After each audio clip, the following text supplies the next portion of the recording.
Hey there, welcome back to the table. I know it is time to continue with our turns. So first thing we do, of course, is we always regenerate a shield. I'm looking at all 4 pilots here. I don't think any of us took any damage. The really bizarre thing about playing with Abyss level difficulty is they do so much damage that you're basically destroying a module or nothing at all. I mean, like, you very rarely can just absorb the hit. It's really bizarre. If you're playing in normal difficulty, you're going to absorb lots of hits before you have to get worried about, losing a module or anything like that. Just commenting, this one was a lot of movement. And this one is a lot of attack. So we're not getting a very balanced game going here. And this is Starla. Okay. We have ourselves a pickle. The pickle is we have not defeated anybody yet. So let me put the camera here so you can see the whole picture. And then while I'm recording, I feel like such an old man. My right leg is asleep. I was just sitting on the couch reading something before I came over here. Oh, gosh. All right. Okay, so we have all 4 of our ships here. We're lined up with 2 ships breathing down our neck. We have 1 more EMP blast and only 1 more left.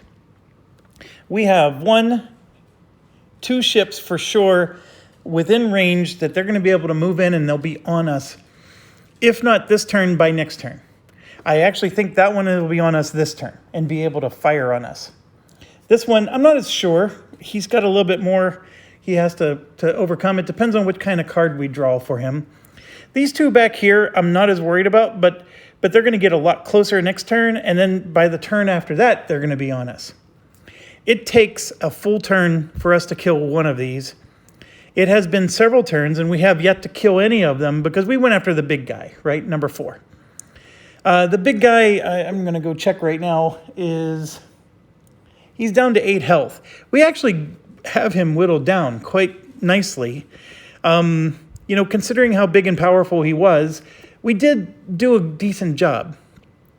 I'm looking at, okay, so JB here has no more stim packs left, so he can't generate any advantage. We can't do target lock against the big guy, but we can do target locks against the other one. So JB does have ability to do that. Starla already took a hit, so we have to worry about her. Her self-sacrifice is gone, so we gave out all the candies, which is great. Let's see. Andrew's proton blast still has 2 charges. The burst fire for JB is completely gone. So JB actually needs to rest. He needs to get his stim pack back and his burst fire. So he's basically shot almost everything he has. And we have, like I said, only 1 EMP blast left. And then we're going to have to recharge that.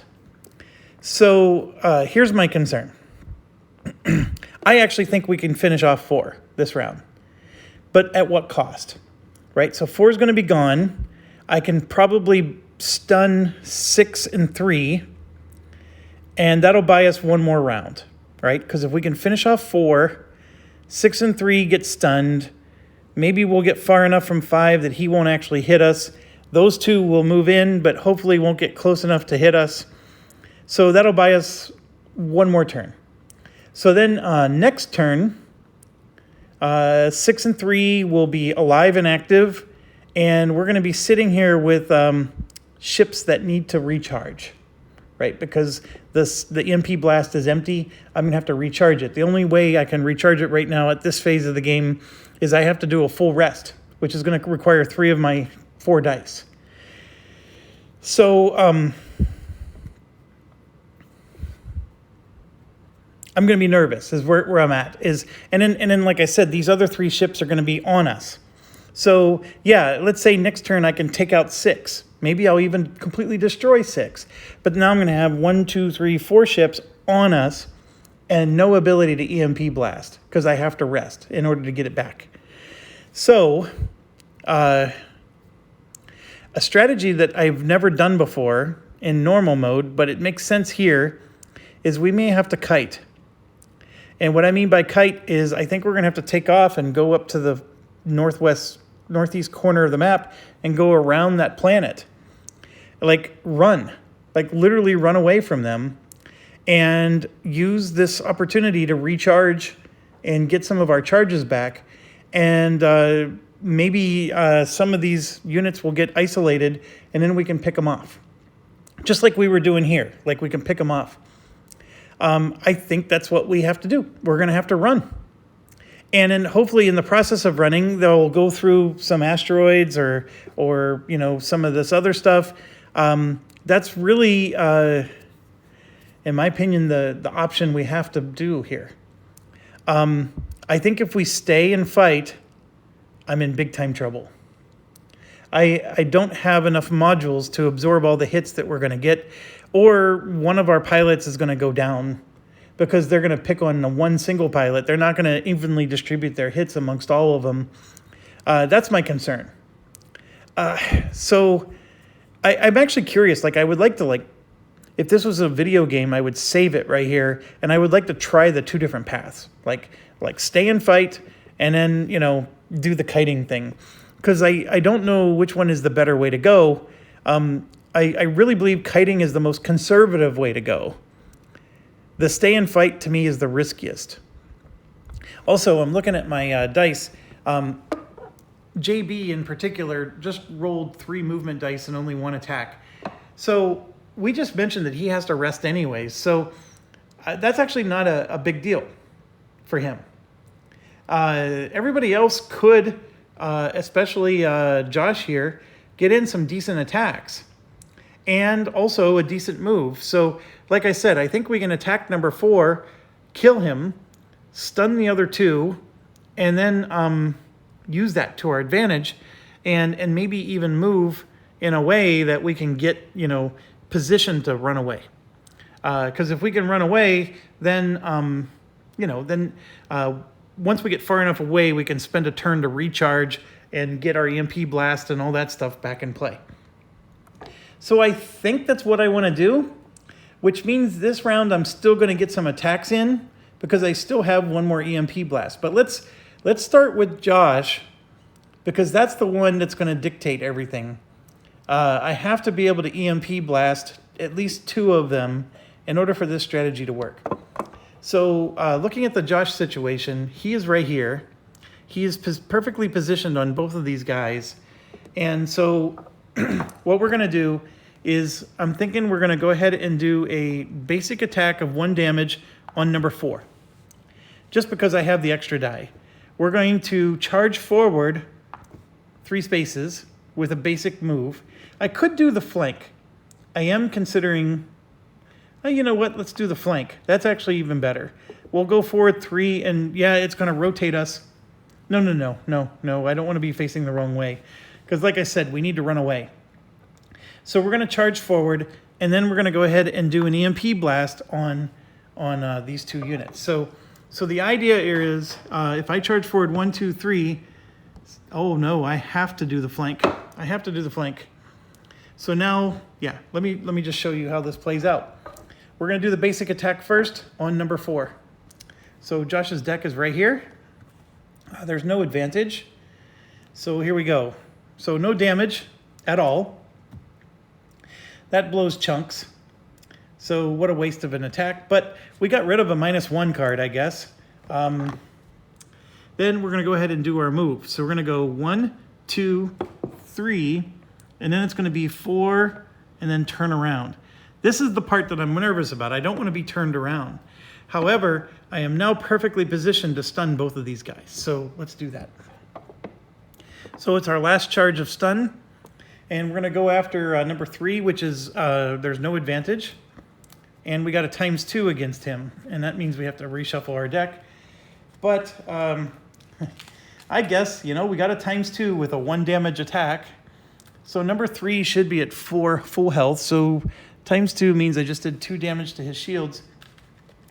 But the all-important thing is that he's stunned. So we're not going to be able to take any damage from him this round, and that's perfect. Josh is facing the wrong direction, though. I don't like that, but it was necessary to get him in position to do what he just did. Now, what I could have done instead of taking this easy shot is I probably should have rotated him and just not worried about that 1 damage attack. But I wanted to get number 4 killed, and every little bit of damage counts. So maybe this is where I should have waited for the other players to go first to see if I really needed to try that 1 damage attack. As it turns out, I did no damage, and so there's no retconning this. You're not supposed to retcon something once you know the outcome, so, or at least try to minimize how often that happens, right? So anyways, he's done. And now we're going to go ahead and do number 6. And I have advantage on this one, so there's a -1. And there's a +2. This is huge, because a +2, when you have a 1 damage attack, that turns it into a 3 damage attack. That's better than a ×2. So number 3, as you can see, we reduced him 2 here. And then number 6 is already down to 0. So we just did 1, 2, 3 damage to him. He's actually down to 5 health, which is actually lower than the frigate. Now, one other thing Josh can do is he could radar jam number 4. And what we're going to do is we're going to wait, because if number 4 somehow survives this, then we want to radar jam him so he's at least at a disadvantage when he attacks us. But let's see what everybody else does. Now, JB here can issue a target lock, and we're going to have him do that. He's going to do a target lock. He'll spend 1 charge, and we're going to target lock number 6. And so that means that everybody who attacks him has advantage. So actually, he's the easier one to kill. I should have probably attacked number 4.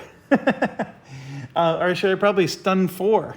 But we're going to go ahead and do that. And then JB is going to do this, which will let him recharge and repair. He will lose 2 stress doing this, which is perfect. So we're going to go into his deck and remove that miss card that got shuffled in. Oh man, there was a miss at the bottom of his deck. There it is. Both of the misses were near the bottom of his deck. He had like a perfect deck. So, well, that's how it goes. All right, so I'm shuffling. And what are we going to do with that last die? So what I could do is charge him forward, because we're going to try to run away, Sir Robin. Or we attack. And I think that's what we should do. We should attack. My gripe right now is I probably should have stunned the big number 4 instead of number 6, because 6 now is looking like he's real easy to kill. But part of the reason 6 is looking easy to kill is because I just did 3 damage to him. If I would have done 3 damage to number 4, he would have been also just as easy to kill. So it's just a matter of who I chose to attack first, or stun, I guess. Okay, so I got JB's deck done here. JB is literally sitting in front of both of these guys. He gets to recharge 2 things, so we're going to recharge this one by 1 and the stim packs by 1. That, of course, gives him advantage on an attack. And he just has 1 single attack. He could choose to do the burst fire, which only does 2 damage. And I'm not, if he uses 2 dice, he gets to do 3 damage. I'm leaning towards saving that for whenever it really will work. But it hits 2 targets. So he's currently right now in front of 2 targets. So I am going to use it. We're going to go ahead and burst fire, and we're going to use the charge we just gained. And we're going to hit 2 targets for 2 damage each. And then he's going to use his stim pack he just gained to get advantage on number 4. So now he has advantage on both of these. Like, that's too good to pass up. I know he's doing 1 damage less, but it's just too good to pass up. So we're going to go ahead and maybe, if we're lucky, we can get both of these killed. So here we go. This is his deck, and we're going to start with number 6. So we've got a nice +1 and another +1. That was a little bit of a waste, but that's okay. So that means we just did 3 damage to number 6. And if you trust me off camera, that means number 6 is down to 2 health. Okay, and then now we're going to go ahead and do advantage attack on number 4. Oh, there's a +2. That's a 5 damage. Yes, yes, yes, yes, yes. We're going to take the +2. So we come back over here, and you'll see that the number 6 is down to 2 health. And then here we just did 1, 2, and then 2 more from our draw. We did a 4 total damage. And so now he's down to 4 health himself. He is not stunned. I got to take that off. These are the 2 that are stunned. Okay, so JB did his job, although he's still sitting there. He's not running away like the original plan was, but that's okay. I think I'm feeling good about it. Now, Andrew has Proton Blast. And let's look at his situation. So you can see here with the Proton Blast, the pattern goes up 1 space and then to the right 2. So 1 space and then to the right 2. And then it goes up 1 more time. So I'll let you look at it again. Up 1 space to the right 2 and then up 1 more time. Up 1 space to the right 2 and then up 1 more time. So both 6 and 4 are in his range. And his attack does 2 damage against 2 targets. And he radar jams them, which means we don't have to waste a radar jam on number 4 if somehow number 4 stays alive. So we're going to go ahead and do that. We're going to spend a charge and then use 2 dice on that, and then he still has 2 dice to do something else. Not sure what. We're going to use Proximity Exploit. When he has advantage, he can do +1 damage. Unfortunately, I can't use it twice. I know I may not have explained it, but these are skills that can only be done once per round. And so even though I'm attacking 2 targets, and I have advantage on both targets, the temptation is to spend 2 charges of this and then get +1 damage against both targets. You're not allowed to do that. You can only use it once. And I wish, like this is the part where the rules lawyering comes in, because you could argue, hey, I'm only doing 1 attack. It hits 2 targets, so I want +1 damage against both of those targets. I don't think it works that way. I think it makes the game too easy, to be honest with you. So you have to pick which one. And we're going to pick that he's going to get the +1 damage against 4. Because remember, 4 is not stunned. 6 is. So I don't even care if 6 stays alive. It's 4 that we need to kill. So we're going to do, it's a 3 base damage against 4, and then it's, of course, 2 damage against 6. Andrew has advantage against both. So let's see what he can do.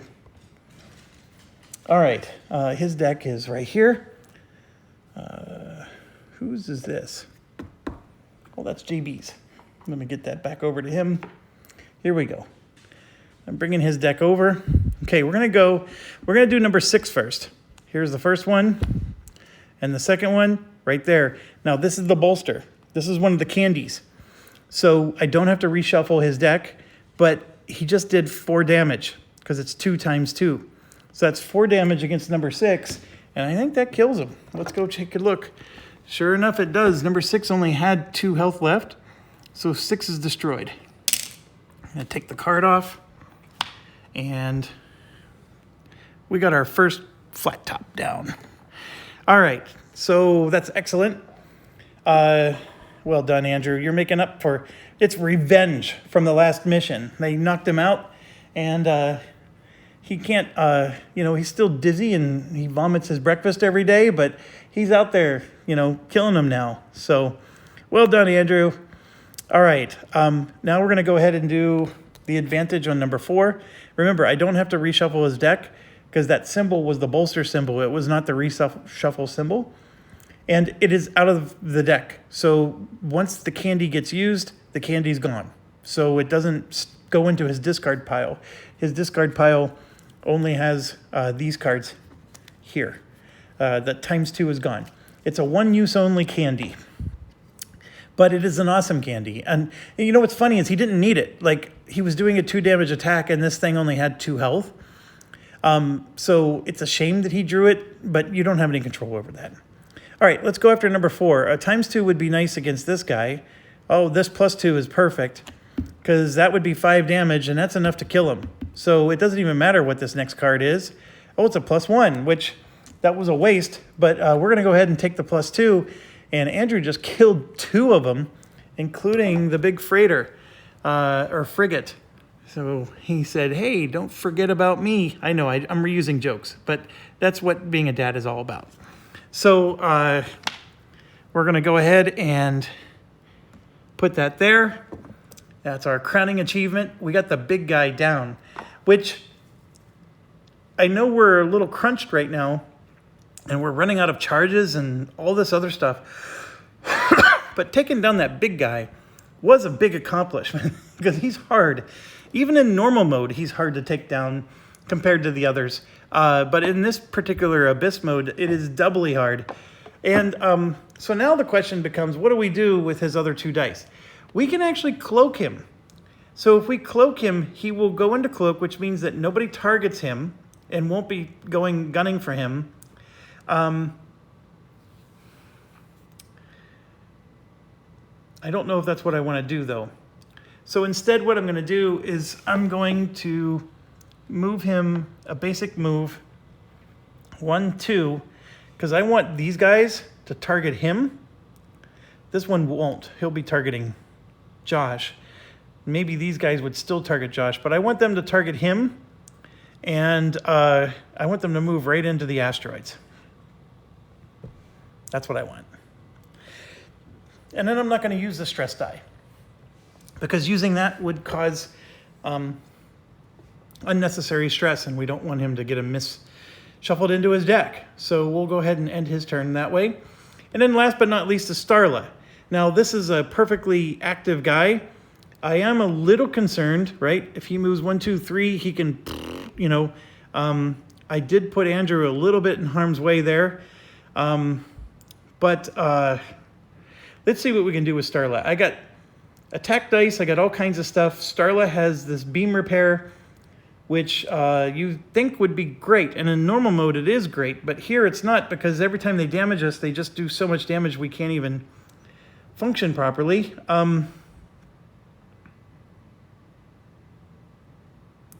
So if Starla moves 1, 2, 3, and then 1, 2, and then rotates like this, that's 3 dice. But then can long shot number 3. So here you can see this is the move of 1, 2, 3. That's the basic move. Here is the rotate, which will cause our stress to go up by 1. And then here is the long shot, which is only going to be a 2 damage long shot. We'll spend a charge. It does pierce the shields, but I don't think 3 has shields anymore. Oh, it does. It has 1, but it's not. Like I said, it never matters. We don't have advantage. And yeah, we just did a 2 damage attack on number 3, and I'm okay with that. Let's get 2 damage on him. It just makes him easier to kill for the next round. The bigger thing is it got Starla far away, so she's not the one taking the next set of hits. Okay, I have to pause, and I will be right back. Gonna go grab some caffeine, and then we will do the enemy's turn. Okay, so here's the scout, and we don't need to draw the frigate anymore. We can forget about him. Yes, I'm going to reuse it over and over again because it's my prerogative. All right, here we go. So we would start with number 1 in the back here. And, oh, they are moving straight. And Andrew is going to get hit. Oh, these jerks. Okay, so starting with number 1. Who's he going to select? 1, 2, 3, 4, 5. 1, 2, 3, 4, 5, 6. Andrew is the target for everybody except for this guy. So number 1 here will rotate. He doesn't rotate anywhere. He can't shoot anything. So then he will go down this path and he will move forward 1, 2, 3, which was the plan. That's why we put Andrew there. And then, of course, he will rotate and try to fire, but the asteroids prevent Andrew from taking damage. That was not the one that's going to hit Andrew. It's this guy down here that is going to hit Andrew.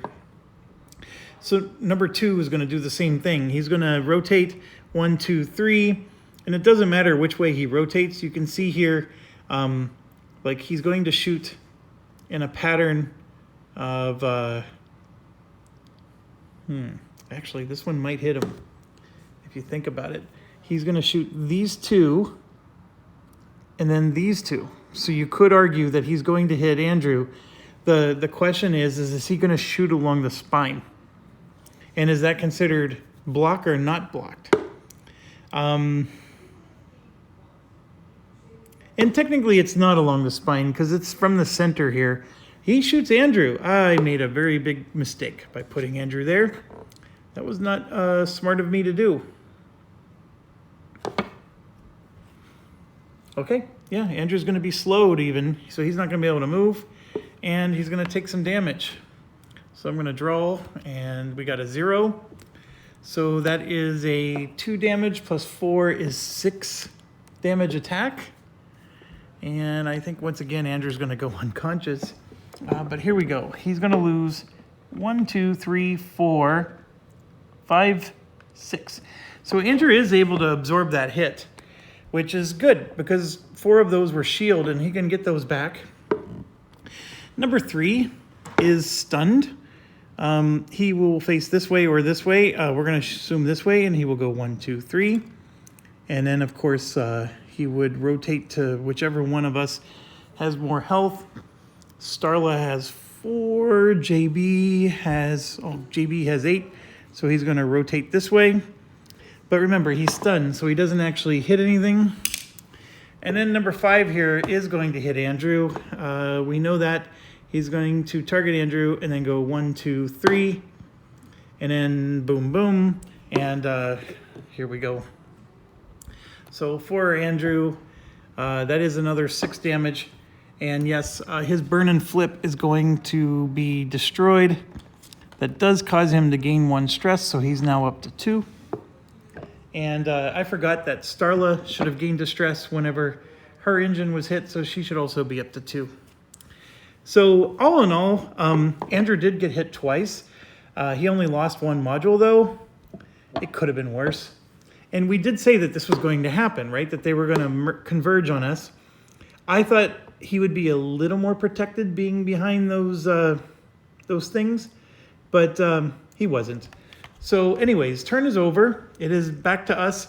I do like our situation, a little at least. And I think, I still think we're going to get some good stuff accomplished here. So let's roll, and what's really important is we need Andrew to roll well here. He rolled perfectly, so he's good. Remember, Andrew is slowed. So technically I'm supposed to do this and put slow on. So that means he can't move. But Andrew is totally fine. He can cloak. So he's not going to get hit anymore. JB just loves rolling those stress dice. Let's see what Josh comes up with.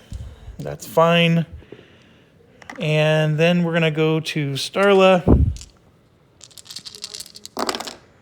Oh my gosh, Starla rolled nothing but move dice. That's awful, awful, awful. She did use a charge of this, and I forgot to move that down, so she's down to 1 charge. Okay. So let's look at our situation here. Hopefully you can see the whole. This is everybody. We are all now very close together. If Andrew were to cloak, so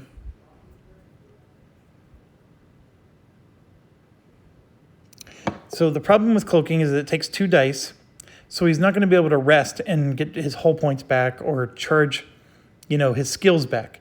But that's okay. He still has one of his skills, at least one of everything. So what we can do is we can have him cloak up. It uses 2 dice, but he still has 2 dice to do something.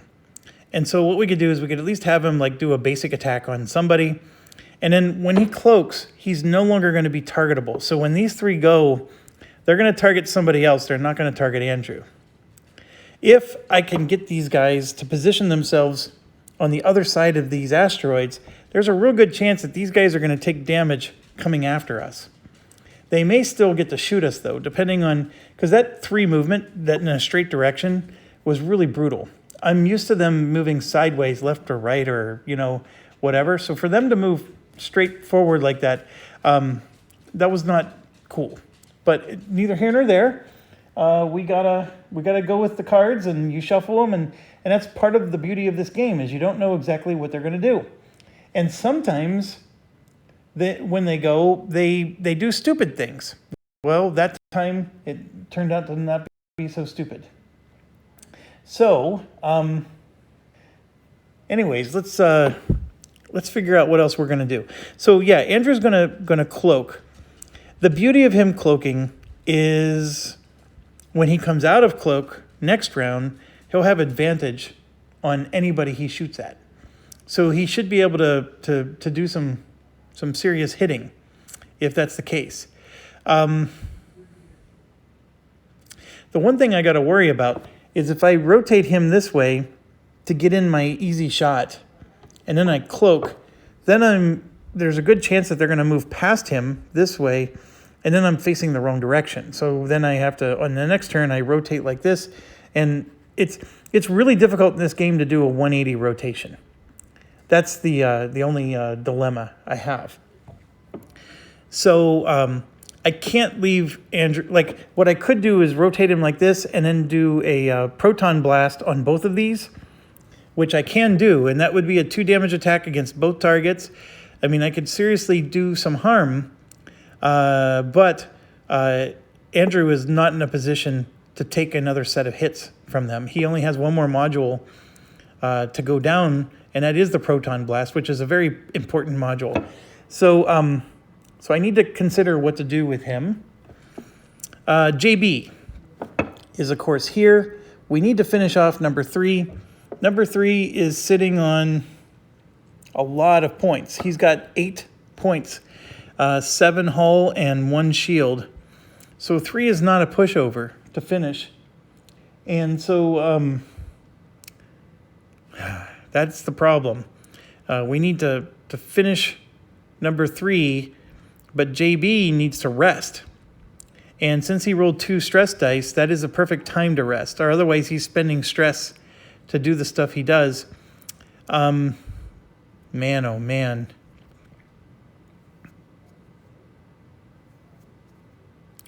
But I actually think I have another plan for JB.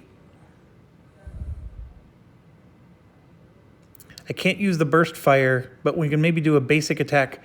We'll do a 2 damage attack on number 3. It's not as cool as using burst fire, but he will be able to get advantage. So let's think about that one for a bit. Josh has no stun. That's the big problem with him. So I need to spend 3 of his dice. We got to get stun back ASAP. Otherwise, we're in trouble if we don't have the ability to stun. I am worried about these guys moving through the asteroids and still being able to hit us. But I think I have to take my lumps.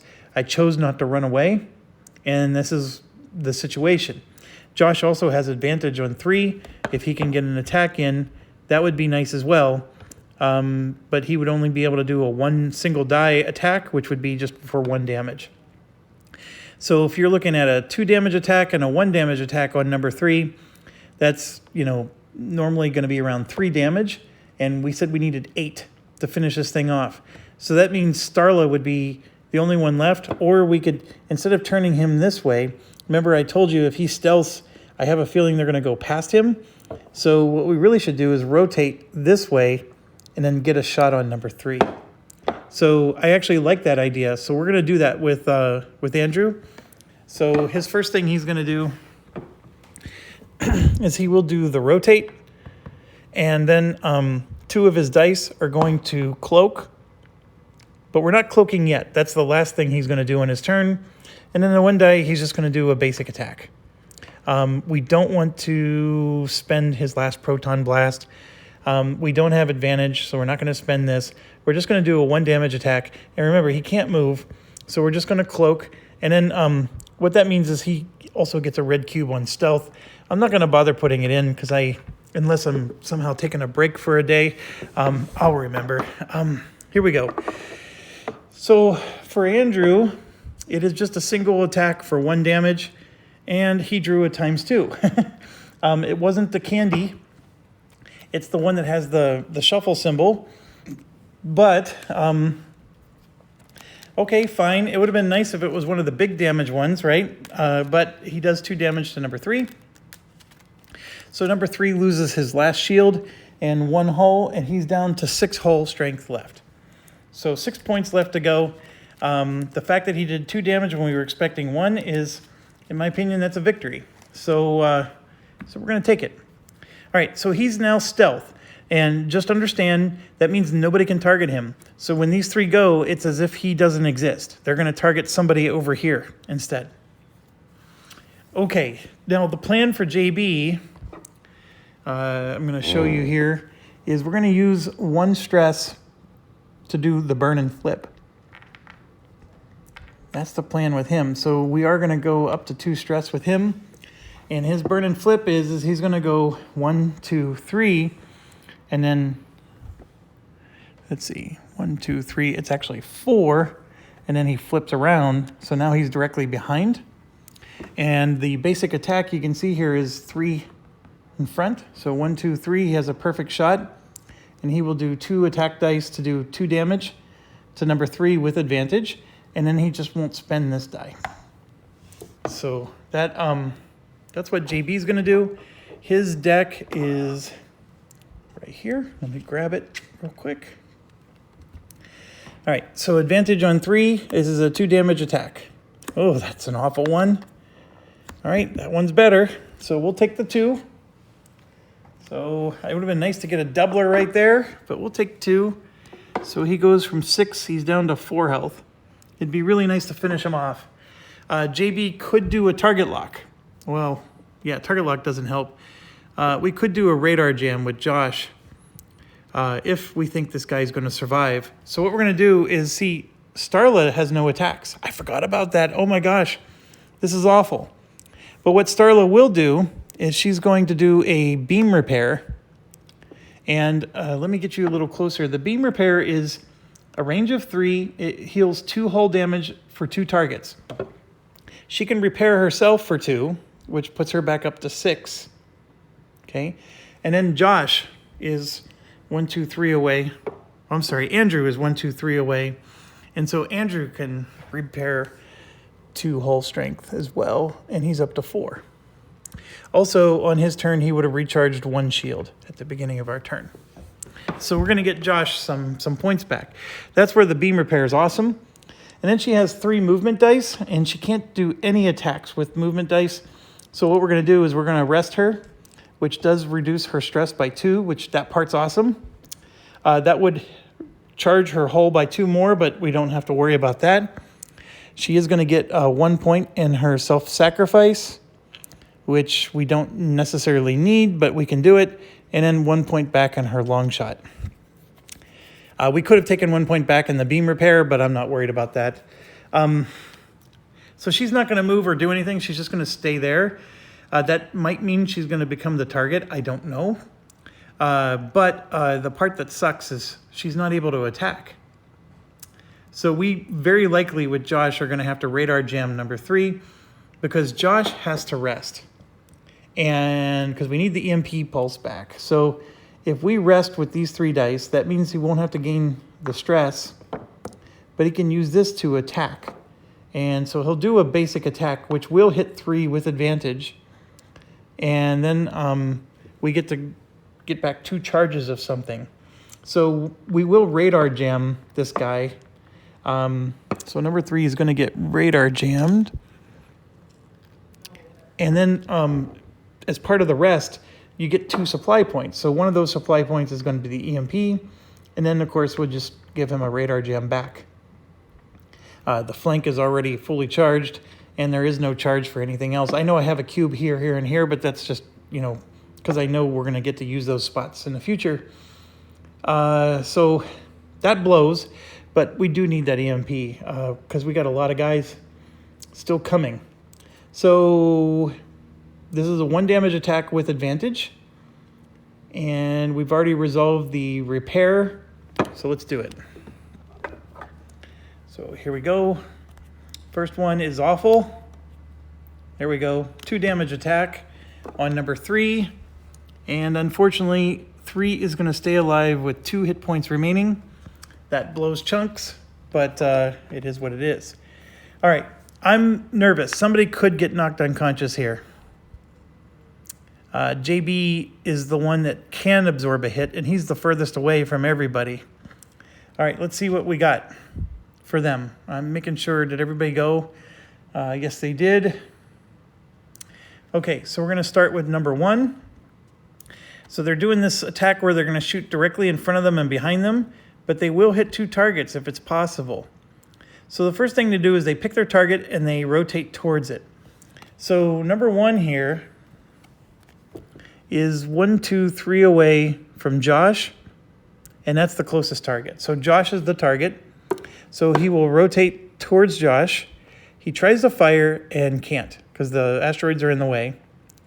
Then he will move, and it's 1, 2 forward and 1 to the right. So 1, 2 forward and 1 to the right. So he's facing this way. Now I have the card in the way. So we moved 1, 2, and 1 to the right.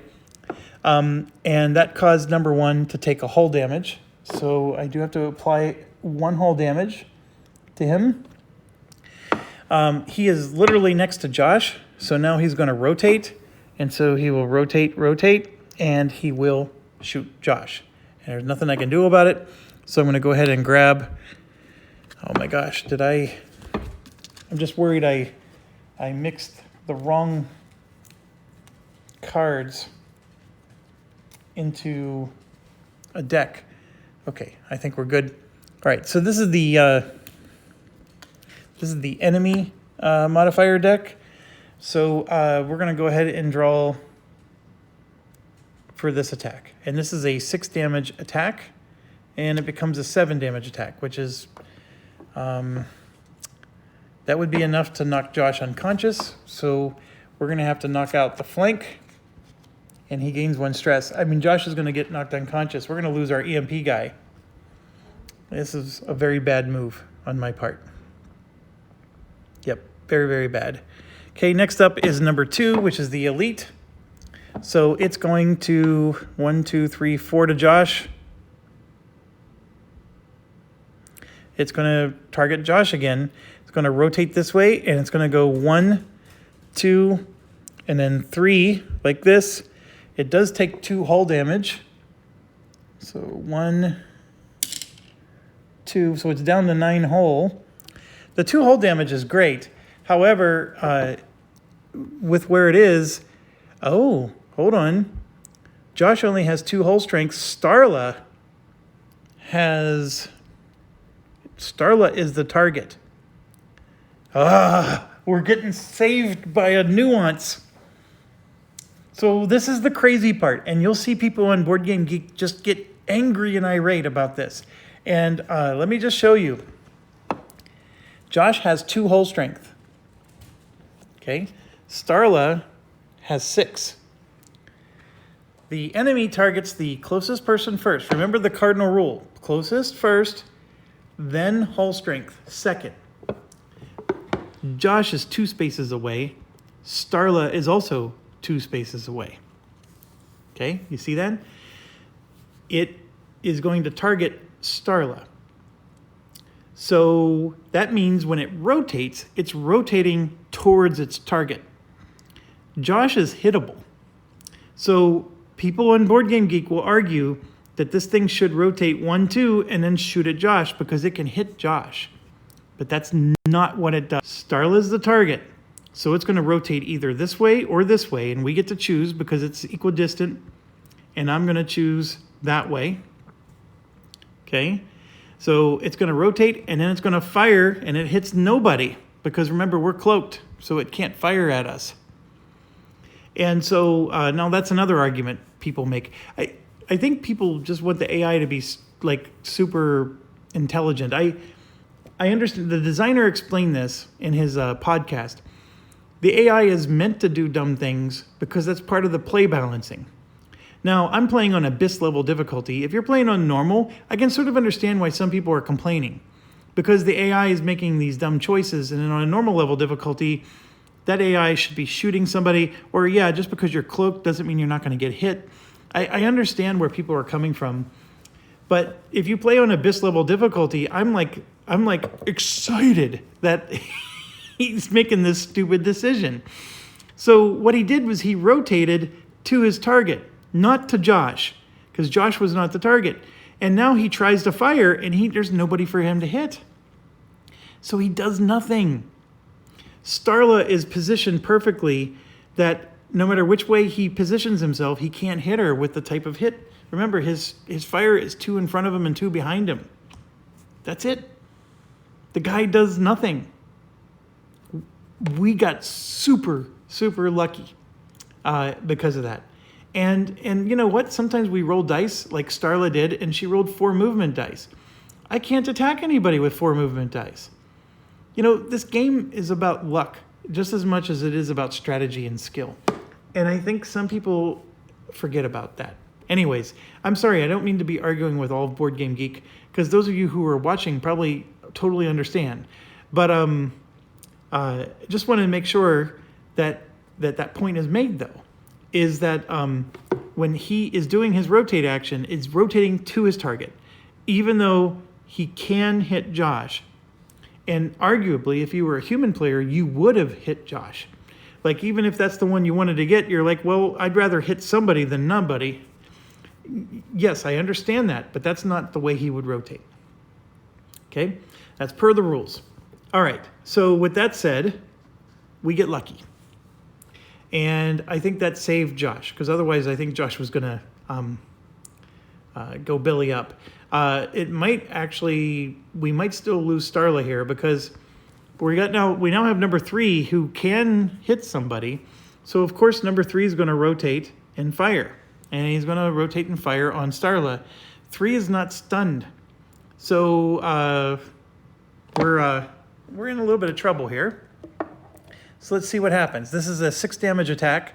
He is radar jammed, so he's at a disadvantage. So first card is a 0, and the second card is a -1. So he has to take the -1. So he's doing 5 damage to Starla instead of 6. So let's go check it out. Starla is going to absorb it. 1, 2, 3, 4, 5, down to 3 hull strength. Starla survives. So that was excellent.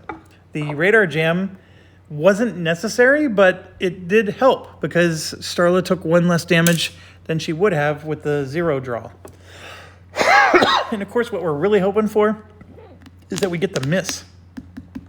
Or the ×2, and then we could take whatever's the other thing besides the ×2. But this goes in his discard pile. And then we got number 5 still. Now, same deal. Number 5 is going to rotate and just face the way he's already facing. Well, actually, let me think about this. 1, 2, 3. 1, 2, yes. Would stay in the orientation he has. And then he would move 1, 2, and then 3. And actually, he is going to then identify Starla. Yeah. So he's now going to shoot Starla. And yeah, Starla's in trouble. Now, thankfully, it's not an advantage attack, but Starla's in trouble. I have to draw the miss here, or Starla's going to lose her long shot. I don't see how she can survive this. She's down to just 3 points of health. So even a -2 is not going to help her. So that's 1 out of the 25 cards in this deck. The chances of this next one being a miss is near, well, it's not 0, but it's low. So let's see. Yeah, 6 damage. So she's going to have to lose her long shot, which blows because she's actually perfectly positioned to do long shot right now. And so she will lose that and gain 1 stress. Now she's down to nothing but basic attacks. And that's how it crumbles. That one was just unfortunate because of the way they moved. That put him in a position where we got lucky with the other guy, but we're not as lucky with this one. So as much as I just said, yay, yay, yay, right? You know, this time around, you know, it backfired. So here we go. We have 4 guys breathing down our throats. We need to kill them all. I have 1 EMP charge, so I'm going to be able to stun 2 of them. Let's see what we can do. All right, so we're going to roll for Starla first. This is the enemy deck, so let me put that back. All right, so Starla got a very healthy set of rolls here. She doesn't have a lot of move because I think we're going to have to get her out of trouble. We got, this is Josh. Okay, a lot of stress dice for him. That's not good. A miss for him would mean his EMP doesn't actually hit anything. And this is JB. And then, excuse me, I gotta stand up to go reach these.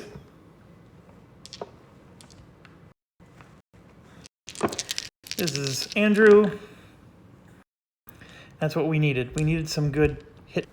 Okay, well, we're gonna start off with Andrew. He's cloaked. And so he's gonna come out of his cloak, he's gonna use his proton blast, and he's gonna light the crap out of these guys. So here's what he's gonna do. He can use a stress die as a wild, but we're gonna set that aside. We're gonna put an attack die here and a move die for the proton blast. And so that's going to do a 2 damage attack against 2 targets. Okay? And then he gets a +1 damage against one of them. So we'll figure out which one that's going to be. And as you can see here, he can hit one space ahead of him. So he can hit number 2, number 1, and number 3. He can't hit this number 5, at least with the proton blast. He can't. But these 3 are all within range. And number 3 is sitting on just 2 health. So he's not going to go after 3. He's going to go after 1 and 2. And I know it's a 2 damage attack. The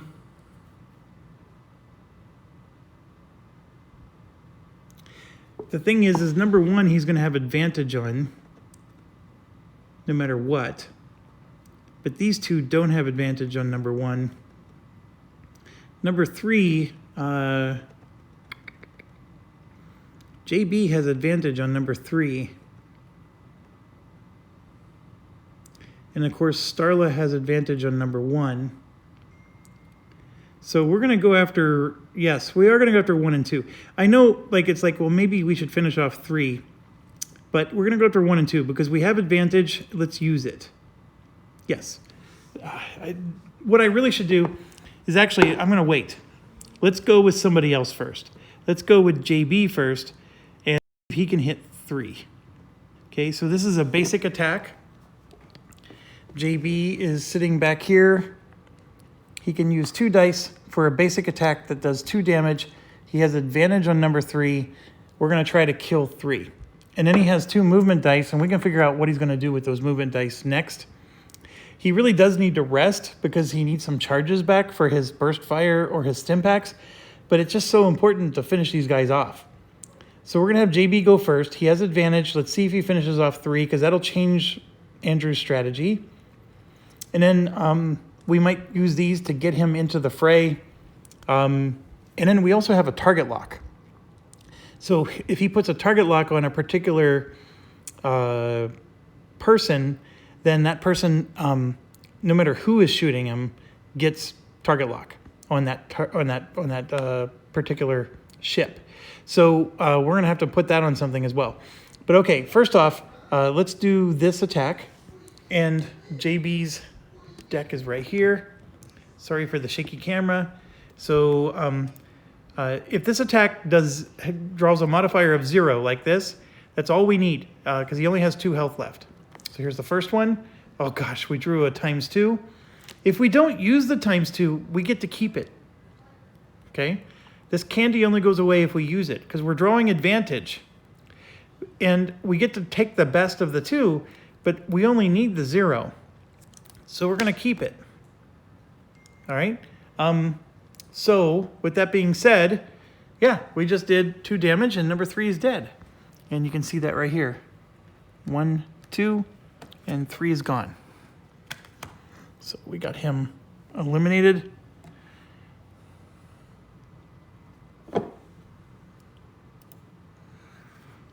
Okay, so JB has 2 movement left. I'm not sure, like, we can't do any attack with the movement dice. All we'd be doing is positioning him so he could target lock somebody.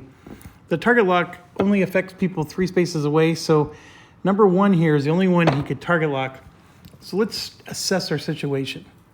Number 1 has 9 points of health, 8 hull and 1 shield. Number 2 has 12 points of health, 9 hull and 3 shield. How's that possible? I thought number 2 went through the asteroid twice. Oh, yeah, because it was at 11. Yeah, okay. So 11, 10, 9, yep. And the number 5 scout here is at 9 hull and 3 shield, so also at 12. So the 2 that I want to stun are going to be these 2. And I think this is the next one we want to kill off because he's got 9 points of health. So we're going to go ahead and JB is going to target lock number 1, which will allow Josh and Starla to pick on him. Yeah, so we're going to spend the last charge of the target lock that JB has, and we're going to put the target lock on number 1 here. Okay, so target lock, just as a quick reminder, just means that everybody who attacks number 1 automatically gets advantage. It doesn't matter where you're at relative to them. Okay, so with that being said, when Andrew comes out of his stealth, he gets advantage against anybody. So what we're going to do is we're going to wait, and he's actually going to go last. Because if we can kill number 1 with the other 2, Andrew can come out of his stealth and hit the 2 that are stunned. So let's start with Josh, and we're going to do the stun attack for Josh. Josh will be using these 2 dice, which are going to cause his stress to go up to 2. Not enough to put the miss in his deck yet. And then that's the last charge of the EMP blast. So we're going to go ahead and do that right now. And he's trying to hit 2 and 5 here. And neither of them have advantage. So that is a problem. But let's just, anything except for miss is going to work. So here's the first one. And then that's for number 2. And this is for number 5. So this one actually does 1 damage. That one does no damage. But when Josh does no damage, he loses a stress. So he goes back down to 1. That is a really cool combo platter of making Jaredon with this little ability here paired up with the EMP blast that only does 1 damage. Because these little -1s make your stress go down. Okay, so number 2 is going to take 1 hit. Of course, I knocked this over. I'm just trying to get some of these red cubes. All right, and then he's stunned, and number 5 takes no damage, but he stays stunned. Now, one big difference, if you're a Gloomhaven regular, if you take no damage, in some cases, the combat effect doesn't happen. But I think it's a complicated set of rules in Gloomhaven, and it doesn't matter. In this game, the only time that the combat effect would not happen is if you miss. So we'll just leave it at that. So we got the stuns on these 2. The only threat we have is number 1 here. All right, so Josh still has 2 dice left. And he's facing number 1 right now. So he's going to go ahead and put this on, and he's going to attack number 1. And in doing so, it does make his stress go up again, but he doesn't get a miss because that last attack caused him to lose a stress, which is awesome.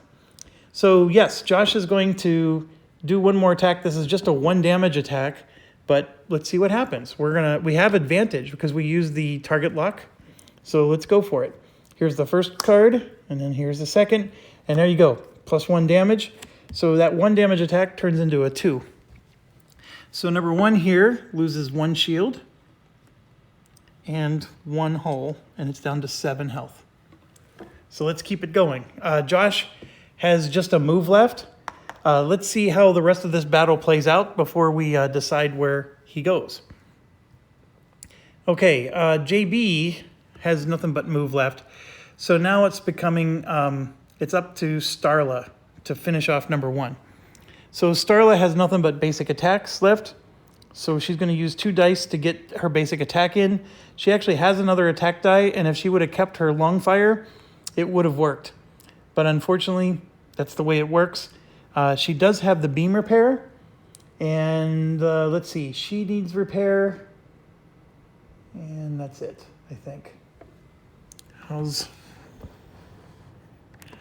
Yep, he's fully repaired.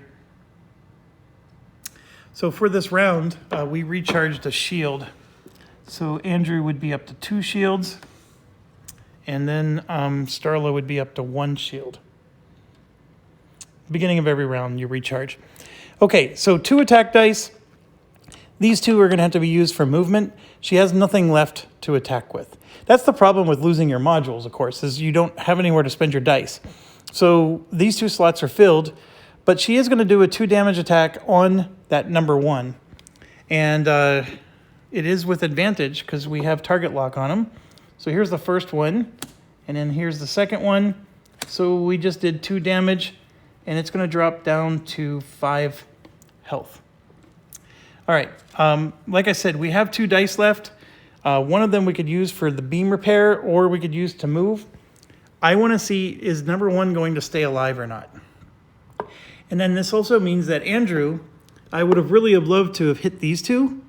Andrew now has to target number 1 as one of his coming out of stealth attacks. So he's going to do number 1 and number 2. So this is that proton blast that we set up a while ago. It does 2 damage. And remember, we got to choose to do +1 damage against one of the targets. His +1 damage is going to be against number 1 because we need to kill number 1. So he's got to do an extra damage against number 1. Number 1 is still sitting on 5 health. We're only doing a 2 damage attack on him. Now, granted, we have advantage, which is nice, but we need a lot of help. Like, we need a little bit of luck here to be able to finish this guy off. Now, Andrew does still have a basic attack he can do. So we're doing the one where he comes out of stealth and he's using his proton blast. But his basic attack is still available. So there is a chance that we can do 2 attacks on number 1 and try to, if necessary, to finish him. Okay, here's his deck. It's completely reshuffled. This is the full deck. We're going to do number 2 first. So let's go. There's a -1. There's a +1. Oh, darn it. That would have been nice. But okay, so with the +1, we just did 3 damage to number 2. So let's come over here. He had 2 shields left, and then there's 1 hole, so he's down to 8. So now we have advantage on number 1. So let's go after that one. Here's 0 and 0. So we just did 3 damage because remember we used our skill that gave us a +1, and then this is a 2 damage attack. So that's 3 damage on number 1. So 1, 2, 3 puts him down to 2. And then Andrew will use both of his dice to do a basic attack for 2 damage against number 1. Now, this stress is going to cause him to go to 3 stress, so he does have to take... We have to take a miss die, and we're going to have to shuffle it into his deck. I said a miss die, a miss card, I meant to say. And this is what I'm talking about. Like, you shuffle decks all the time, and I don't know how people play this game without sleeving their cards. Like, to me, this is very destructive to shuffle cards so much. I mean, they start to smear. The edges get a little damaged. I mean, I guess, because I shuffle like this, where I'm side shuffling. And, I guess, you could, theoretically, do, something like that. And if they weren't sleeved, that's actually easier to do. But the side shuffling is just so nice. If anything, though, I got to be careful because sometimes, like, I have this, like, 1, 2, 3, 4, you start counting and then you're just, and then I like to mix it up a little because I feel like I don't always get them to shuffle very well. But anyways, I'm rambling just because I needed to finish shuffling. There we go. All right. So this is a 2 damage attack. Assuming I do 0 or get a modifier of 0, we will kill number 1. So let's do this. We have advantage for a variety of reasons. Number one, he's actually behind number one, but we also did the target lock. So here we go. First, there we go. We got what we needed. That was more than what we needed. So number one is dead. There we go. And there you go. You could see his 2. We don't need that anymore. And just making sure he had 0 shield over there. So let's get rid of that card. All right. So we have nothing but 2 stun guys left.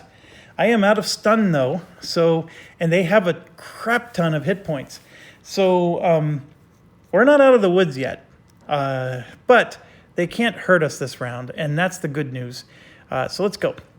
Okay, so first thing they're going to do is we start with the lowest number guy. He's going to rotate. So hopefully, let's get the camera a little closer for you.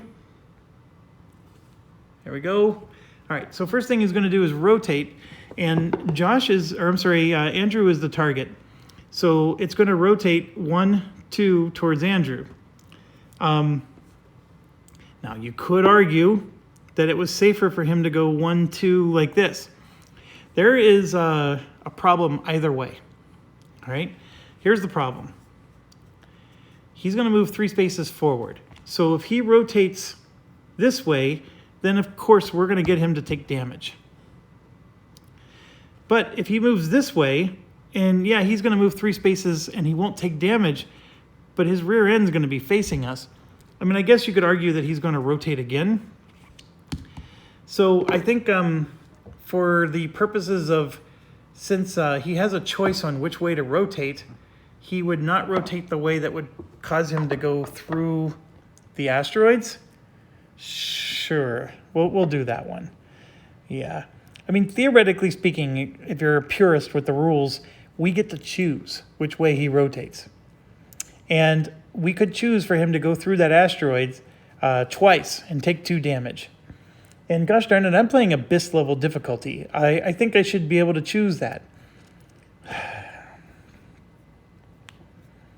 But there's like every bone in my body is saying, no way I should be that dumb. And I understand why the people get on my rate. Okay. 1, 2, 3. Then he's going to rotate again. And that's the way he would face. He doesn't actually shoot anything.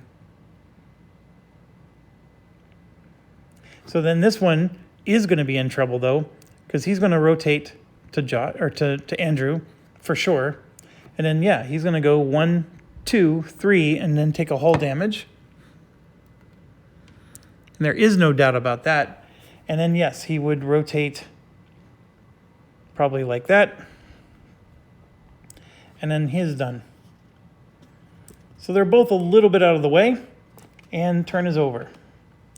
So now we go to, this is Starla's roll. She rolled a lot of attack dice, which is great, but remember, her modules are all gone. So it doesn't help her much. Then we got Josh's roll.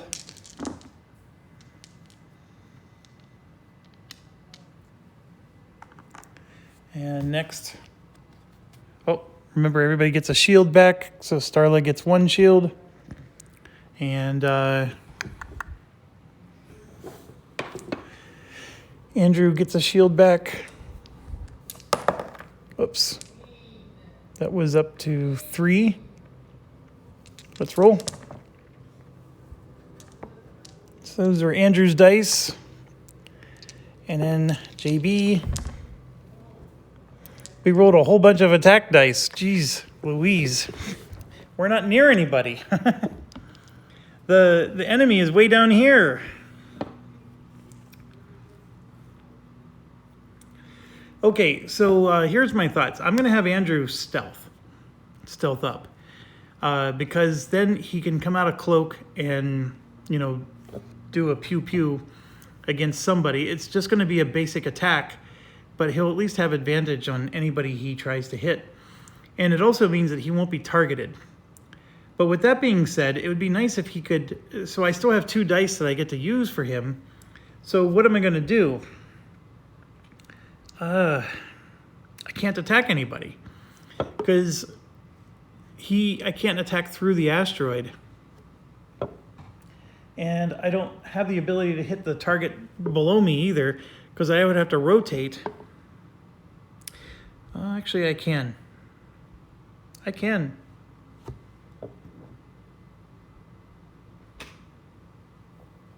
So the question becomes, should I rotate? Because if I rotate, here, I'm going to put the camera here. Here's what I could do. I could spend 1 die to rotate 1, 2, and now I'm facing south. And the basic attack hits 1, 2, 3, and then these 2. So I can do a basic attack for 1 single damage against this guy. Because remember, I need to keep 2 dice to go into stealth. So the risk I'm running into is he's going to go behind me. And then whenever it's Andrew's turn the next time, he's going to want to come out of stealth and hit something, but he can't because he's too, he needs to rotate too much. But I think I'm going to do this. I'm going to go ahead and do exactly what I just said. We're going to rotate. We're going to do a basic attack, and then these 2 will be used for stealth. And so that's his last charge for the stealth. So there's no advantage on this guy. It's just 1 single card for 1 damage. And we did no damage at all. Jeez Louise. Okay, well, it is what it is. All right, he's stealthed up again, though, and that part's good. Okay, so next we have... these guys are going to target whoever's closest. And right now that would be Starla or Josh. And Josh needs to... he needs to rest to get his EMP charge back. So this is a problem.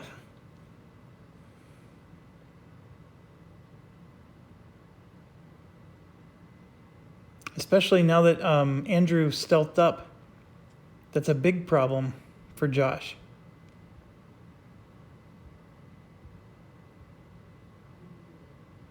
He's facing south, which, remember we said that was going to become a problem, and this is where the problem is happening.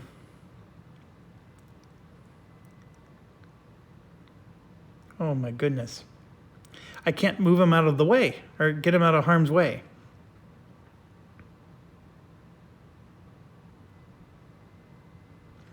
I need JB to move closer, so that way they're targeting JB. JB still has all of his modules, so he can take the hits. That's the issue. Give me a second. Okay, so if we have...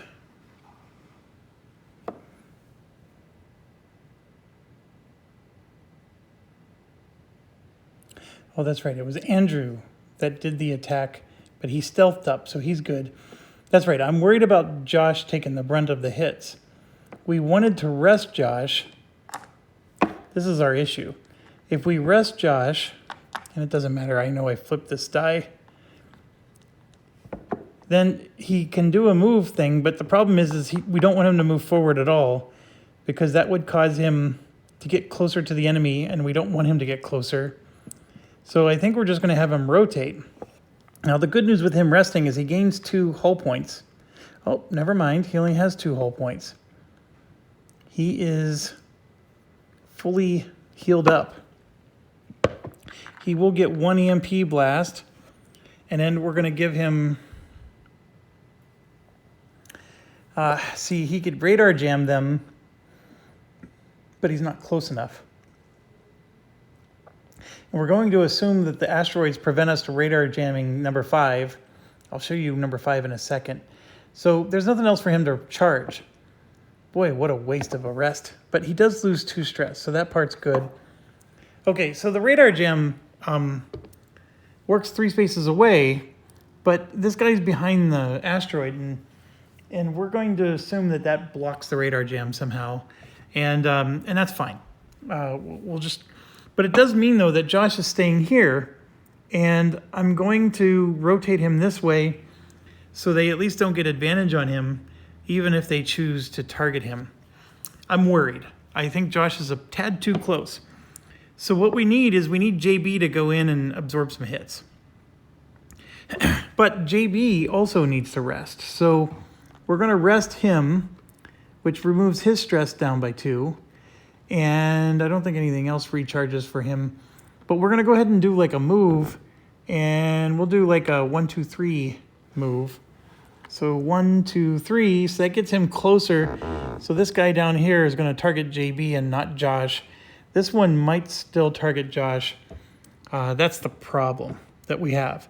And then Starla, we can't have anybody targeting Starla. So, so the issue for her is we need to do a rotate, or actually what I need to do for her is we're going to do a move, and then we're going to do a rest. Should we do a rest?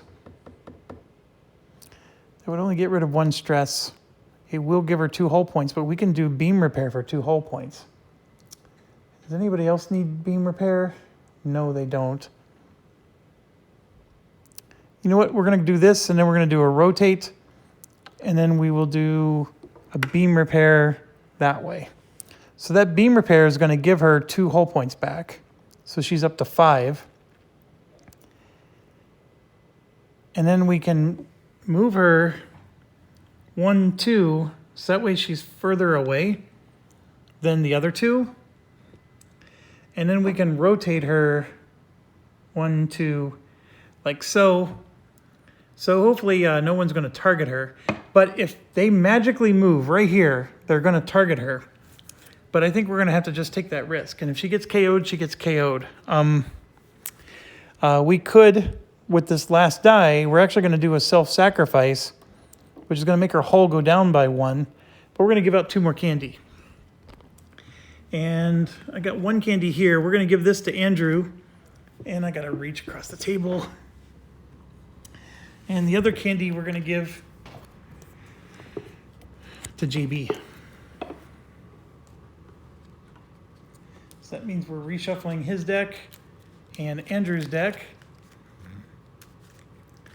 Now JB, I forgot to give charges because he did his resting thing. I reduced his stress, but he is going to get 1 charge of the burst fire, and then we're going to give him 1 charge of the stim pack so he can get advantage. Although we should probably give him target lock, because that gives everybody advantage, not just him. Yeah, we'll give him 1 charge of the target lock. So then everybody has advantage. And then just fast forward a few seconds here. I got to shuffle both of their decks. Here we go. 1's done. Let's shuffle this one. All right. I'm a little nervous, but there's not much we can do about it. Let's see this is the perfect situation where they need to start moving like left and right and do that wonky movement. They've been moving forward all these times. So, there we go. Yes. Okay, we start with number 2 here. He's going to target JB, and he will rotate this way. But then you can see he's going to move left, and then he rotates like that. So then he then retargets, and it's still going to be JB. And then he shoots 1, 2, 3 ahead, and then these 2. But remember, Andrew is cloaked, so he doesn't shoot. And that's all number 2 does. So mission accomplished. Now we go over here to number 5. Unfortunately, Josh is the target. So, because Josh is closest. But the good news is he can't shoot Josh because the asteroid is protecting Josh. And so again, he's going to move left, and then rotate, which is the wrong direction, right? He's moving further away from Josh, and then he will rotate back like this, and then he tries to shoot, and there's nothing in range. And hold on. Nope, he would have gone left, and then rotated that way. Okay, Josh is going to get hit. Yes, he is. Because he's going to shoot 1, 2, 3, and then these 2. Darn it. And it's a +1 damage attack. right there. Yep, Josh is getting hit. So we might lose our EMP guy because Josh has 7 health. This guy is an elite, so he's going to do 3 plus 4 is 7, plus 1 is 8. He's doing 8 damage with this attack. So we need a -2 or a miss. There's only one of each in this deck. We drew a -1, which is only 7 damage. And we couldn't radar jam this guy. Yeah, because he's got 5 plus 2. That's exactly 7 health. So the fact that it had a +1 written on the card did us in. So Josh has to lose his EMP blast. Then he gains a stress. This is bad. This is very, very bad. Now we got a situation where, yeah. All right, so we get back to our turn and we gain a shield. Andrew is back to full strength. And then let's roll.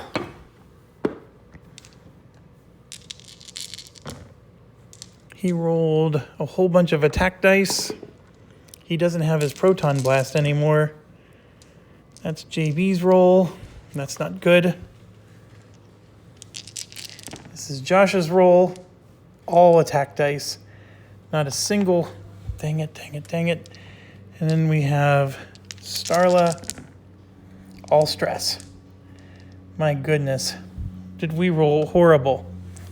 Okay, so let's assess. Number 2 and number 5 are no longer stunned.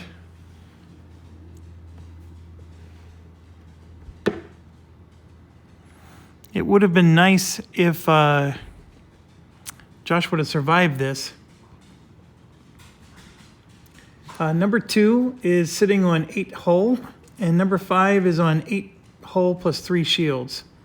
So we got 8 and 11 hit points, and we can no longer stun them. Andrew can go out of stealth and hit this guy, but Andrew has no charges of proton blast. No charges of anything, really. JB has only 1 attack die. And Josh has only basic attacks. And Starla has only basic attacks. So we're in a lot of trouble, folks. We got to finish these guys off, and I have a feeling that we're going to get a couple of KO'd pilots here, which we learned from the last time is not that big of a deal. It means that we're going to get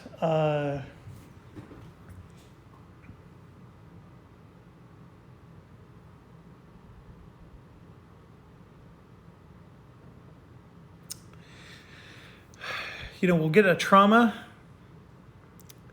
but we don't want to be accumulating too many of these. This Abyss level is truly challenging for what I'm doing here, and I hope you can appreciate that.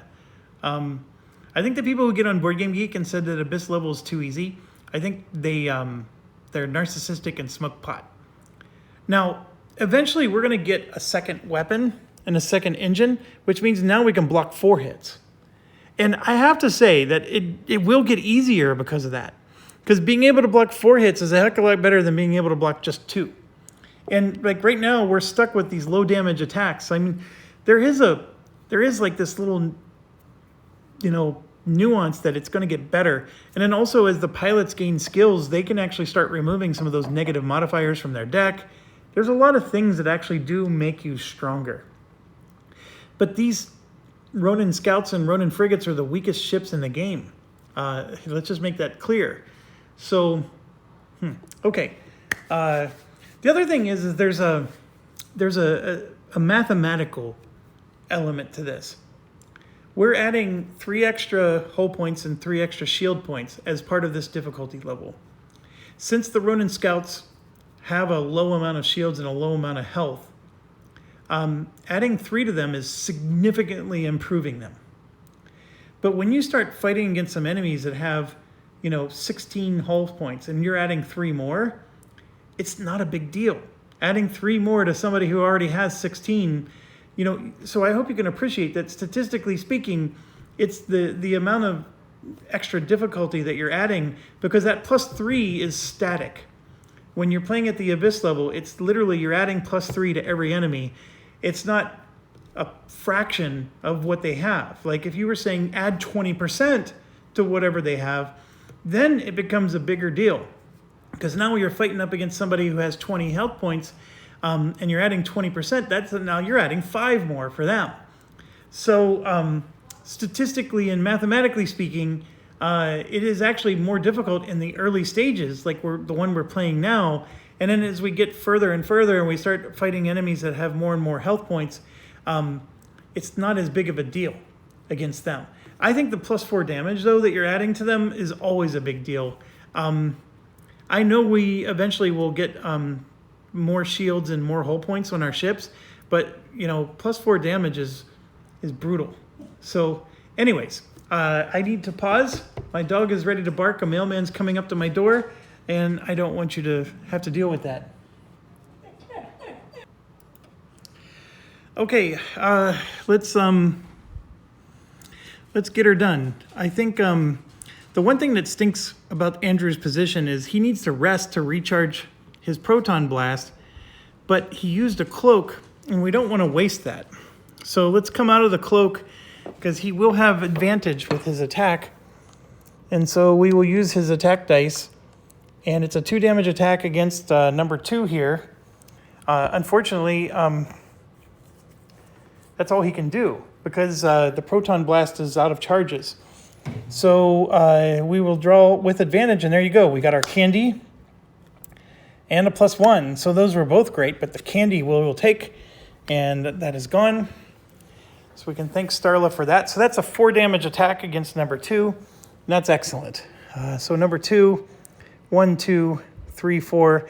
It's actually down to 4 health, and I think we can get it finished. We can finish this one. Let's do it. Let's do it. All right. Unfortunately, I cannot move Josh. Josh rolled 4 attack dice. So all I can do is rotate him and do a basic attack, because that's all he has left. And then he will radar jam number 5.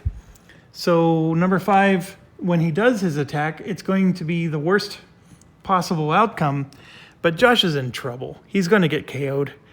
But let's at least rotate him like so. And yes, that means that he's in the basic range for a 2 damage attack. And then Josh here will draw. And of course it's a 0, but that's excellent, because we can do 2 damage against 5, which doesn't even remove all of his shields. Number 5 was a full health guy here. Well, almost a full health guy. I think he took some damage from the asteroids. Josh is in trouble. So next we have is Starla. And Starla can only do a basic attack as well. And number 2 we want to finish, because number 2 only has 4 health. But here's the problem, the conundrum we have.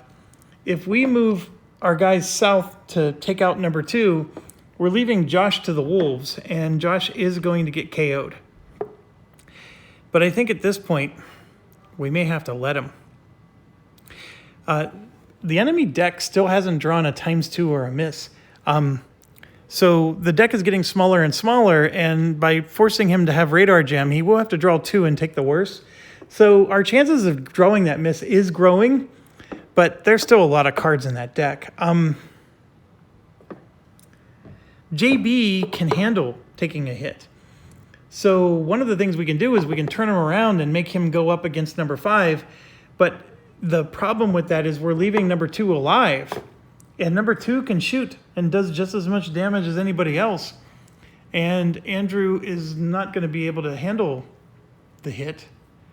We can rotate Andrew and try to move him around out of the way, but I don't like this.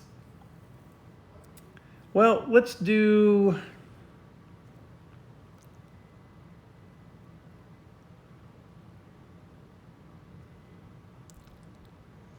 Holy cow, this would be a reckless thing to do.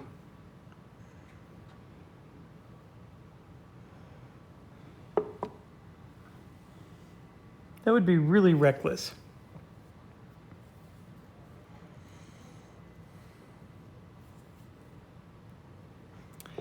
I can make Starla move 1, 2, 3 spaces and take 2 hull damage, rotate her, and then fire on number 2 for a 2 damage attack.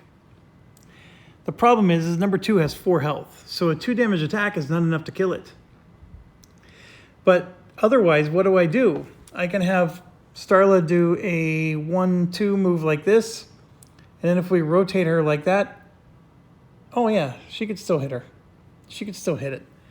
So yeah, we'll do that. So this would be the move, this would be the rotate, and then you can see I got 2 stress dice. That would have to be the attack, so that would blow Starla past the 3 into 4 stress. So that means we got to mix a miss into her deck. And then we would be doing a 2 damage attack against number 2 here.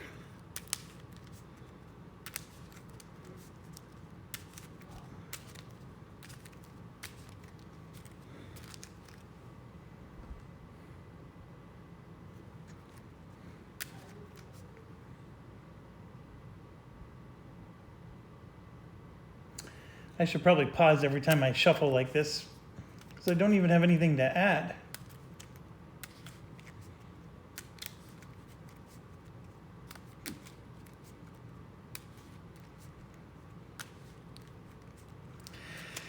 All right, let's do the draw. I'll put the deck here for you. We don't have any advantage or anything. It's just 1 single, and of course we draw a -1. So we did a whopping 1 damage. All that to do 1 damage to this guy. So it's now down to 3 health. So then it becomes a JB decision. If JB doesn't come down and try to finish this guy off, actually JB could try to finish him off and still fail to kill him, because JB's basic attack only does 2 damage. And, oh no, JB has a burst fire. He could do 3 damage.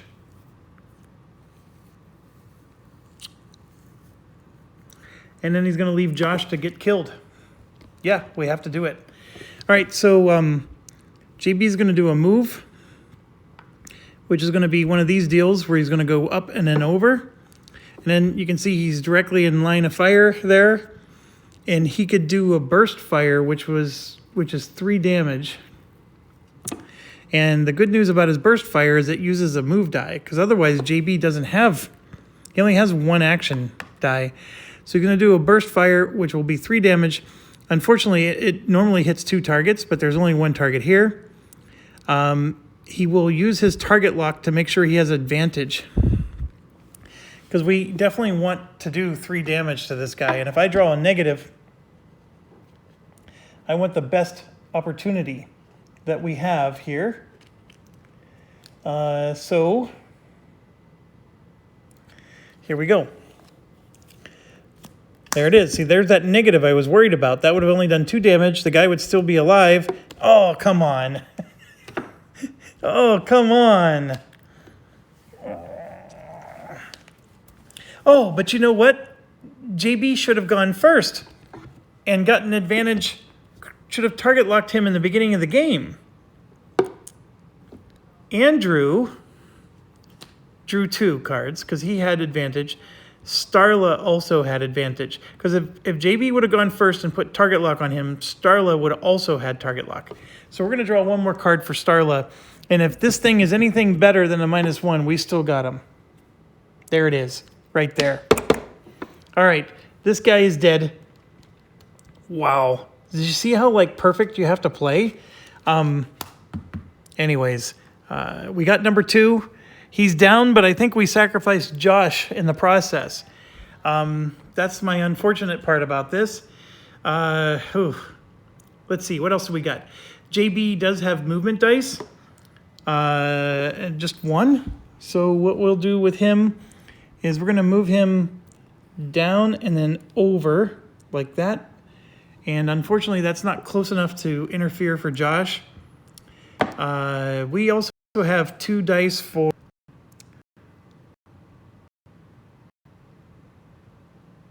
Andrew, but unfortunately Andrew's not in any better a position. Actually, Andrew could afford to take a hit instead of Josh. So what we're going to do is we're going to do a rotate and then a bull rush. So 1, 2 is the rotate, and then the bull rush is 1, 2, 3. So now Andrew is closer than Josh. And this is Andrew's way of taking one for the team for sure. So he loses 1 hull strength because he bull rushed. But what would happen is he'll lose his proton blast, which is fine because Josh lost everything. So by positioning himself closer, he can take the hit and keep Josh alive. I would rather have 2 pilots doing basic attack damage of 2 damage each, because that's 4 total damage, than losing a pilot and having his proton blast, which still only does 2 damage. So I'm hoping that the math is making sense for you. 2 pilots doing 2 damage each is better than 1. So we got to protect Josh. And that's the only thing I could do, because he had those dice left. And yeah, he took a hull damage. So that probably means we're not going to be able to absorb the hit, because this is an elite unit. But here we go. He has, oh my gosh, we might be okay. Yes! Look at this situation. Oh, he's here. He's going to rotate. The target is Andrew. So he's going to rotate to either face this way or that way. And we're going to choose this way. And then, oh, I'm sorry. He's here. He does not rotate yet. Oh no, Andrew does get hit. If he would have rotated first, we would have been fine. But actually he moves. See, look, he moves first. So this is the way he's facing. He's going to move 1 space forward. Then he rotates towards his target. Now the target is Josh or Andrew. Oh no. Josh has 2, Andrew has 3. Yep. So he's going to rotate this way. Well, hold on. 1, 2. Yep. And then he's going to shoot Andrew. Oh no. And then look at this. He does hull breach. That's what this symbol means. So that means Andrew, unless he heals, he's going to lose 1 hull at the start of every turn. All right. Well, it is what it is, right? So enemy's going to draw. This is a 3 plus 4 is 7 damage attack. It doesn't add any extra damage, but it does do the hull breach. By the way, hull breach only occurs if he actually damages the hull. But in this case, Andrew has 4 shields.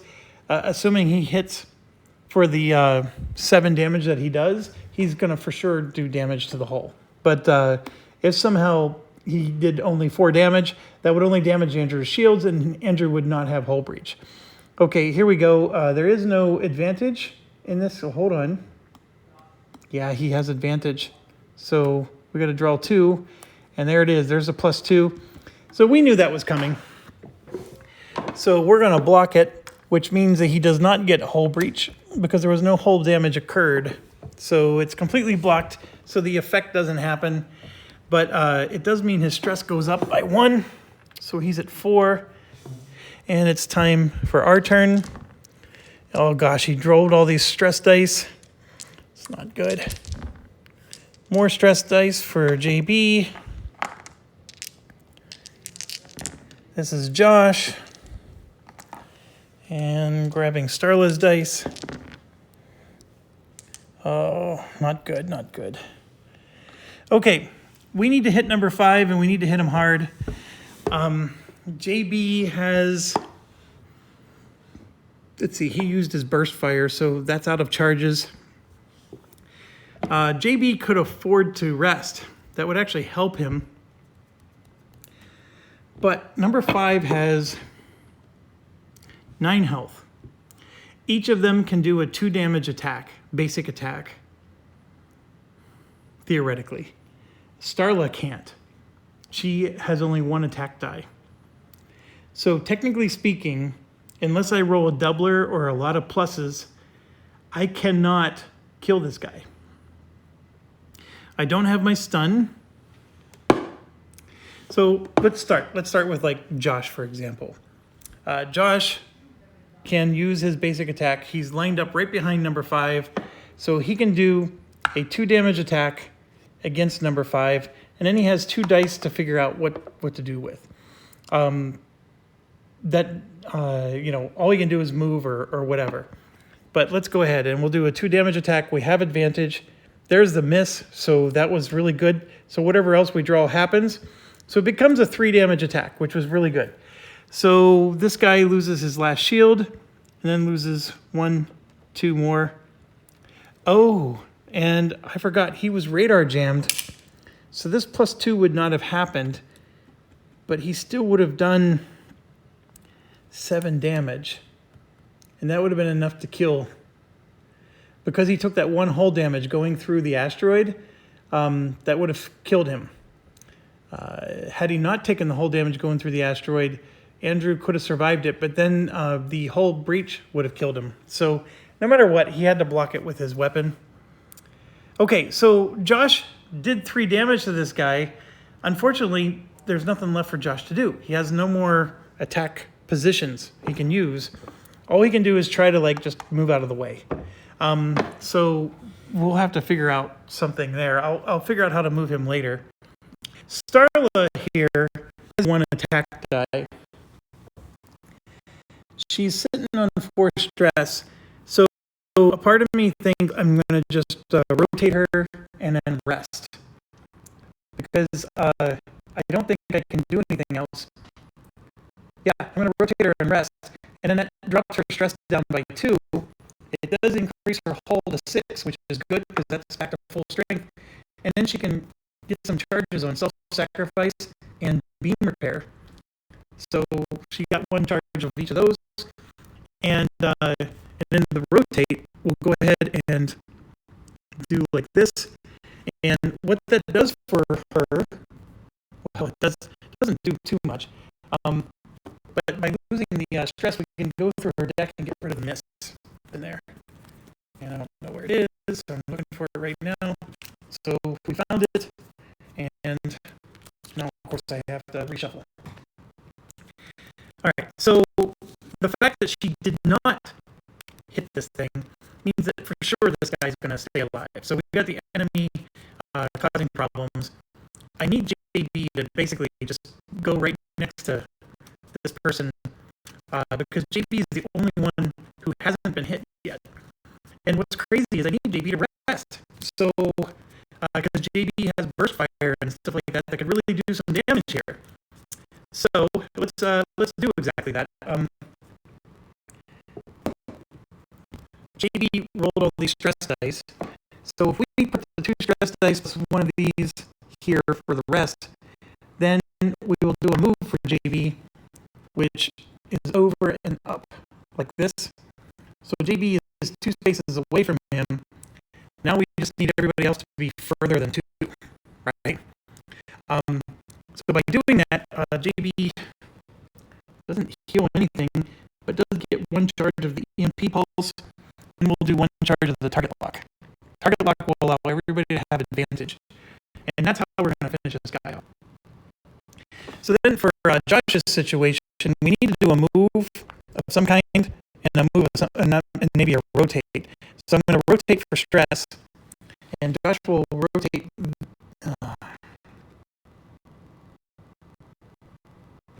Ooh.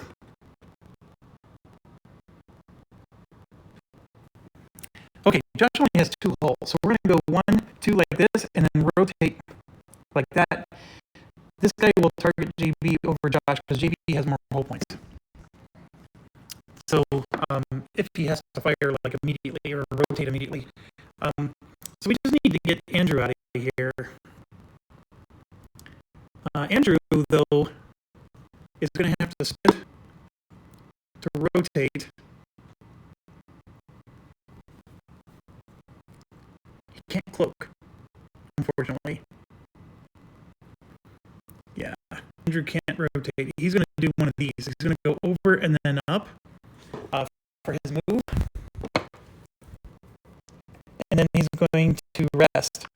That will recharge his hull back up to 4. It'll lower his stress by 2.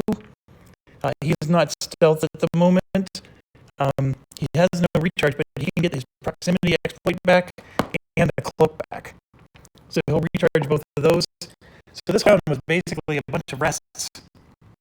And we're banking on the fact that Andrew is further away, and however this guy moves, if he ends up doing one of these type of moves, he's going to target Andrew, and Andrew's going to get KO'd again. take the risk, though, folks. I don't know what else to do. I can't finish this guy off. Now that I have target lock with him, we can target lock this guy, and then everybody has an advantage no matter what angle they use. And that's what I'm hoping for. And I'm also hoping that this guy is going to move into the take some hull damage. But yeah, we have to take that risk. Andrew, let's see. We actually.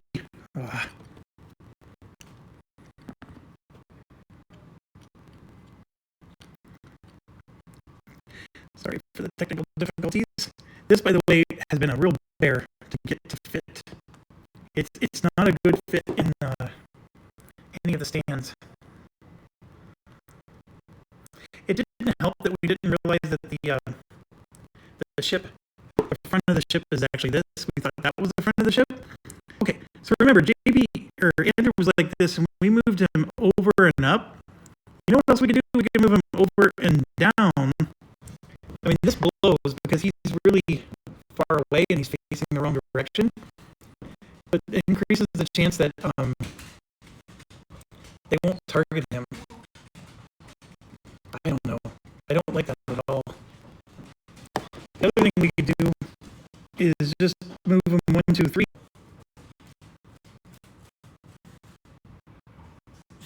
Yeah, let's do that. We'll do that. Okay, so that'll. I don't want Andrew to take another KO. All right, so it is now. So we tries to fire. Two in front of him. Then he's going to rotate to his target, which is this guy. So you could argue he would rotate this way or I'm going to assume he's not going to just go straight through the asteroid, even though you get to choose. Then he will move 1, 2, 3 spaces forward. 1, 2, 3. Then he will rotate again. And the target is still going to be JB. So he's going to rotate once, rotate twice, and it shoots this pattern and hits nothing. So we survived. JB didn't even take a hit. So now it's our turn again. So we got Starla here.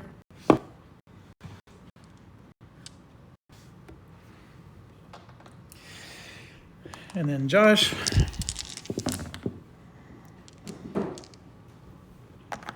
Then JB. And last but not least, Andrew. Okay, so everybody gets a shield. I'm just checking who actually doesn't have their shields. Everybody's shielded up. Okay, we're going to start with JB, because JB has the target lock. So JB is going to use his last charge of the target lock, and we're going to target lock number 5. So that means everybody who attacks number 5 has advantage. This is our chance. We got to do 6 damage to this guy before the end of the round. And so that target lock, by the way, did not require any dice. And then JB is going to rotate. 1 like that.